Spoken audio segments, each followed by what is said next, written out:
مصیبت ہے، ٹینشن ہے، اس کا کوئی عمل تلاش کر رہے ہیں تو حدیث پاک کے مطابق آپ عمل کریں، انشاءاللہ آپ کی پریشانی دور ہو سکتی ہے۔ حضرت ابراہیم علیہ السلام سے بڑھ کر تو آپ کی پریشانی نہیں ہو سکتی۔ جب ان کو آگ کے اندر ڈالا جا رہا ہے، آگ بھی سب کچھ تیار ہو چکا ہے، حالانکہ اسی وقت مدد کے لیے فرشتے بھی آتے ہیں لیکن ان سے مدد نہیں لیتے، صرف اللہ تبارک و تعالیٰ پر توکل مضبوط ہوتا ہے، اور وہ آخر کے اندر کلمات پڑھتے ہیں اور بار بار وہی کلمات بعض اوقات دہراتے ہیں، حسبنا اللہ و نعم الوکیل، حسبنا اللہ و نعم الوکیل۔ علماء فرماتے ہیں کہ اگر کوئی بندہ پریشانی کے عالم کے اندر اس کو 450 مرتبہ پڑھتا ہے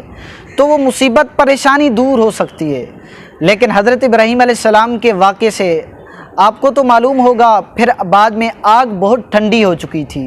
لیکن حقیقت جانیے، اگر ہم اللہ تبارک و تعالیٰ پر اپنا توکل مضبوط کر لیں، پریشانی کے عالم کے اندر اللہ تبارک و تعالیٰ سے رشتہ ہمارا مضبوط ہو اور نیک اعمال کرتے رہیں تو وہ پریشانی دور ہو سکتی ہے۔ آپ کے سامنے ایک آج عمدہ حدیث لے کر آیا ہوں، توجہ سے سنیے گا۔ وعن ابن عباس رضی اللہ تعالی عنہ قال حسبنا اللہ ونعم الوکیل قالها ابراہیم حین القی فی النار۔